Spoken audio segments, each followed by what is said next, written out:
I am सोना, I am Mona. ये दुनिया के सबसे नायाब इंसानों में से हैं। लेकिन रुकिए, ये एक इंसान नहीं बल्कि दो इंसान हैं। दो अलग दिमाग, दो अलग दिल, दो अलग ख्वाहिशें, मगर जिस्म सिर्फ एक। दुनिया भर में ऐसे केसेस मिलियन में एक होते हैं। डॉक्टर्स ने कहा था कि शायद ये ज़्यादा अरसा ज़िंदा ना रह सकें, लेकिन आज ये सिर्फ ज़िंदा नहीं है बल्कि अपनी ज़िंदगी अपनी शराइत पर जी रहे हैं। सवाल ये है, आखिर दो अलग इंसान एक ही जिस्म में रहकर ज़िंदगी कैसे गुजारते हैं?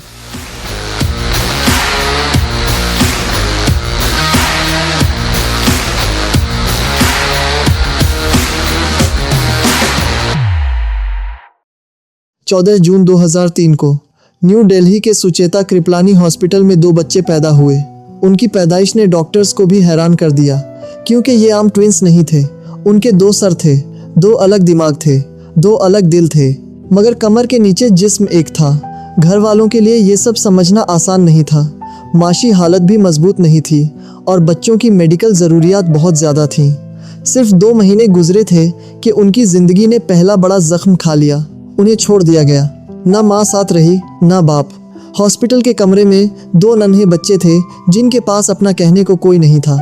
ਉੱਥੋਂ ਸਾਡਾ ਜਨਮ ਹੋਇਆ। ਜਦੋਂ ਸਾਡਾ ਜਨਮ ਹੋਇਆ ਉਸ ਤੋਂ ਬਾਅਦ ਸਾਡੇ ਪੇਰੈਂਟਸ ਦੀ थोड़ी हालत ठीक नहीं सी, वो ਸਾਨੂੰ ਲੈ के नहीं जा सकते। शायद उस वक्त किसी ने भी नहीं सोचा होगा कि ये दोनों एक दिन पूरी दुनिया को इंस्पायर करेंगे।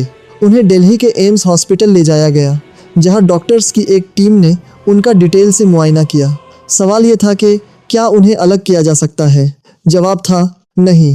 साइंस की ज़ुबान में सोहना और मोहना को डाइसेफ्लिक पैरापेगस कंजॉइंट ट्विंस कहा जाता है। आसान अल्फाजों में समझे तो माँ के पेट में एक एम्ब्रियो 2 बच्चों में डिवाइड होना शुरू हुआ, मगर प्रोसेस मुकम्मल नहीं हो सकी। नतीजा ये निकला कि 2 अलग जिंदगियाँ एक ही जिस्म में बंध गईं। उनके 2 अलग दिमाग थे, 2 अलग दिल थे, 2 अलग स्पाइनल कॉर्ड्स थे, 2 अलग किडनीज थीं, लेकिन उनका लिवर, गॉल ब्लैडर और स्प्लीन एक ही था और पैर भी सिर्फ एक जोड़ा था। डॉक्टर्स ने हिसाब लगाया, अगर सर्जरी की जाती तो कम अज़ कम एक भाई की जान जा सकती थी, और अगर कोई बच भी जाता तो मुमकिन था कि वो ज़िंदगी भर चल ना सके। फैसला हो गया, ये दोनों इसी तरह ज़िंदगी गुजारेंगे। लेकिन कहानी यहाँ से शुरू होती है। 15 अगस्त 2003 को पिंगलवाड़ा चैरिटेबल सोसाइटी ने उन्हें अपनी हिफाजत में ले लिया। अमृतसर के मानववाला कैंपस में उन्हें नया घर मिला। यहीं उनके नाम रखे गए, सोहना और मोहना। पिंगलवाड़ा में उन्हें सिर्फ पनाह नहीं मिली, उन्हें मोहब्बत मिली, उन्हें इज्जत मिली, और सबसे ज़रूरी बात, उन्हें वो लोग मिले जिन्होंने उन्हें कभी बोझ नहीं समझा। बचपन में डॉक्टर्स को लगता था कि शायद ये ज़्यादा अरसा ज़िंदा नहीं रह पाएंगे, मगर साल गुजरते गए और दोनों हर प्रेडिक्शन को गलत साबित करते गए। जल्द ही एक और हैरत अंगेज़ बात सामने आई। दोनों का दिमाग मुकम्मल तौर पर अलग था। मोहना कुछ और सोचता था, सोहना कुछ और। मोहना को कुछ और पसंद था, सोहना को कुछ और। लेकिन चलने के लिए दोनों को मिलकर काम करना पड़ता था। सोहना जिस्म के राइट साइड को कंट्रोल करता था, मोहना लेफ्ट साइड को। एक कदम चलने के लिए दोनों के दिमागों को एक ही वक्त में सिग्नल देना पड़ता था। अगर 1 सेकंड की भी गलती हो जाती तो दोनों गिर सकते थे। जो काम हम बिना सोचे कर लेते हैं, उनके लिए वो रोज़ाना की टीम वर्क थी। स्कूल में भी उनकी ज़िंदगी अलग थी। भाई पूरन सिंह आदर्श स्कूल में जब वो गए तो बच्चे उन्हें गौर से देखते, कुछ हैरान होते, कुछ सवाल करते, कुछ उन्हें अजीब समझते। मगर धीरे धीरे सब कुछ बदलने लगा, क्योंकि सोहना और मोहना सिर्फ स्टूडेंट्स नहीं थे, वो स्कूल के प्रैंकस्टर्स थे। कैंपस में कोई शरारत हो जाती तो लोग मजाक में पहले उनका नाम लेते। मोहना ज़्यादा खामोश था, उसकी मुस्कुराहट बहुत मशहूर थी। वो पहले ऑब्जर्व करता और फिर बोलता, जबकि सोहना ज़्यादा आउटस्पोकन था। वो जर्नलिस्ट से भी सवाल कर देता, नए लोगों से फ़ौरन बातचीत शुरू कर देता। दोनों की पसंदें भी मुख्तलिफ थीं। दोनों कपड़ों के इंतखाब पर भी बहस कर लेते थे। कभी कभी एक किसी जगह बैठना चाहता और दूसरा नहीं, मगर आखिर में कॉम्प्रोमाइज़ करना पड़ता। और शायद इसी ने उन्हें वो हुनर सिखा दिया जो अक्सर लोग पूरी ज़िंदगी में नहीं सीख पाते, दूसरों को समझना। जैसे जैसे उम्र बढ़ती गई, उनकी दिलचस्पी इलेक्ट्रॉनिक्स में पैदा होने लगी।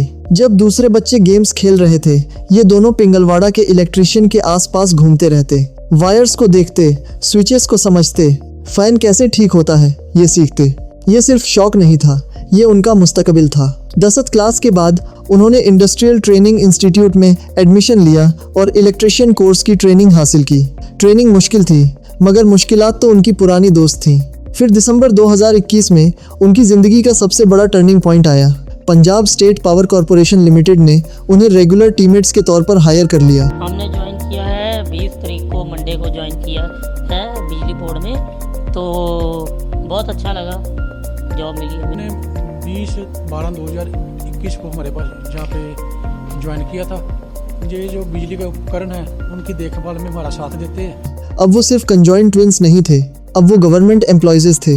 और सबसे दिलचस्प बात, गवर्नमेंट ने उन्हें एक नहीं बल्कि 2 एम्प्लॉयज़ तस्लीम किया। 2 अलग सैलरीज, 2 अलग पहचान, 2 अलग अफराद। 2022 में एक और तारीखी लम्हा आया। इलेक्शन कमीशन ने फैसला दिया कि सोहना और मोहना 2 अलग वोटर्स हैं। उन्हें 2 वोटर ID कार्ड्स दिए गए और पंजाब इलेक्शंस में दोनों ने अपना अपना वोट डाला। जिस्म एक था लेकिन आवाज़ 2 थी, राय 2 थी और हकूक़ भी 2 थे। आज सोहना और मोहना अमृतसर में काम करते हैं, अपनी ज़िंदगी जीते हैं, हारमोनियम बजाते हैं, सिख स्पिरिचुअल म्यूज़िक गाते हैं, गोल्डन टेम्पल में हाजिरी देते हैं, अपने काम पर फख्र करते हैं। उनकी कहानी सिर्फ मेडिकल साइंस की कहानी नहीं, ये इंसानी हिम्मत की कहानी है। ये 2 भाइयों की कहानी है जिन्होंने दुनिया को सिखा दिया कि कामयाबी परफेक्ट जिस्म से नहीं आती। कामयाबी उस वक्त पैदा होती है जब इंसान मुश्किलात को अपनी पहचान बनने के बजाय अपनी ताकत बना ले। सोहना और मोहना के पास 2 दिमाग हैं, 2 दिल हैं, मगर उनका सबसे बड़ा असासा शायद ये है कि उनके पास एक ऐसा हौसला है जो दुनिया के बहुत से मुकम्मल लोगों के पास भी नहीं।